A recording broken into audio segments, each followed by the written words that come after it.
Welcome back to our Policy School online series. I'm your host Cassie, and in today's episode we will provide you with a comprehensive guide on preparing your policy paper for publication. Whether you're a student, researcher, or policy professional, getting your policy paper published is a crucial step in making an impact.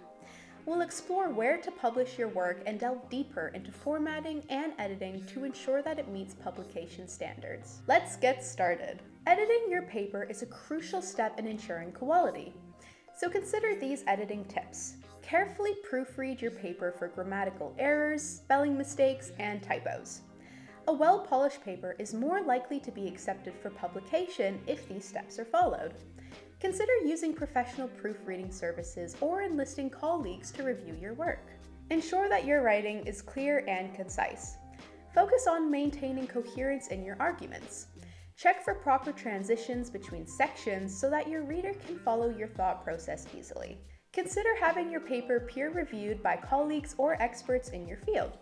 Constructive feedback can significantly enhance the quality of your work. Address their comments and suggestions rigorously. Verify the accuracy of all data, statistics, and references in your paper. Incorrect or outdated information can severely damage your paper's credibility, so cross-reference your citations to the original sources. The first step in publishing your policy paper is to choose the right journal or platform. It's important to do extensive research to ensure you select the right publisher for your paper. Use academic databases like PubMed and Google Scholar to find journals, magazines, or online platforms that specialize in your policy area. Assess the relevance and alignment of the journal or platform with your research. Read their mission statement and carefully study previous publications. Ensure that your work fits with their thematic scope. Examine the journal's impact factor, which indicates its influence within the field. However, it's essential to consider your target audience. A niche platform with a specific readership might be more appropriate for highly specialized work. Thoroughly read and understand the author guidelines provided by the journal or platform. Pay attention to their specific formatting, referencing, and citation requirements. Disregarding these guidelines can lead to rejection. Familiarize yourself with the peer review process of the journal or platform. Some journals follow a double-blind review, while others use a single-blind process. And some may follow an open access model. Be prepared for the level of rigor associated with the review process. Self-publishing your policy paper allows you to maintain control and broaden your readership. It can also be an effective way for students and people looking to get into the world of policy to get started. Here at York Student Think Tank, we self-publish our policy papers on our website. You can go and check them out on our website, which is linked down below. Now let's go over some of the steps for self-publishing. First, you should select an online platform for self-publishing. Options include personal websites, academic networking sites, so for example, ResearchGate, or open access repositories. York Student Think Tank uses our own website. Consider creating a personal website or blog where you can host your policy paper. This offers a dedicated space for your own work.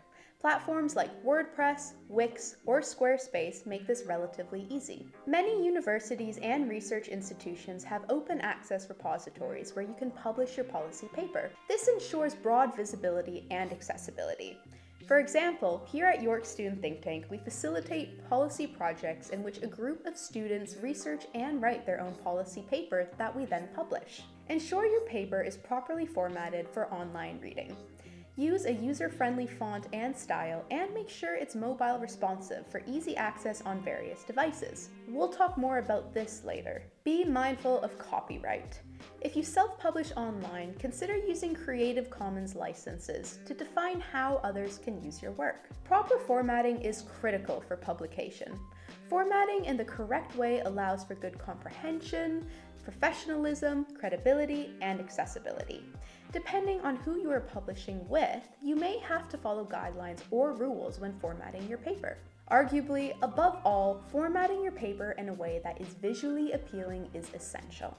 And this is because no one wants to read 20 pages of endless paragraphs with no visual aids. It is also important to consider the following elements when formatting your paper. Craft a title that is informative and engaging.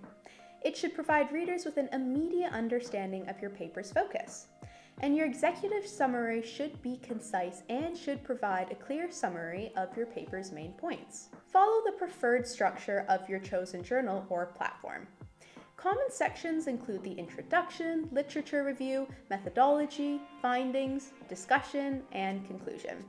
Ensure that there is a logical flow between sections and that the reader can easily follow your argument. Adhere to the specific citation style required by the journal or platform. Common styles include APA, Chicago, and MLA.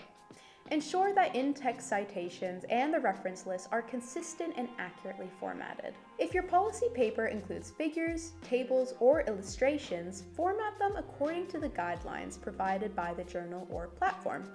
Include clear labels, captions, and proper citations for each visual element. After publishing, self-promotion is crucial to reach a wider audience.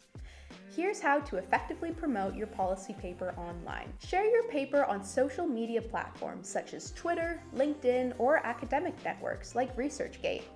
Use relevant hashtags and make sure to engage with your audience. Email colleagues, mentors, and individuals in your field who might find your policy paper valuable. Personalized outreach often yields better results. Write blog posts related to your policy paper and share them on your website or as guest posts on relevant blogs. This can establish your expertise and drive traffic to your paper. Participate in online communities and forums related to your field. Share your work when it's relevant to ongoing discussions. If your policy paper addresses a particularly timely or pressing issue, consider drafting a press release and distributing it to relevant news outlets. Optimize your online content for search engines. Use keywords and meta descriptions to make your paper more discoverable. Respond to comments, questions, and feedback from readers.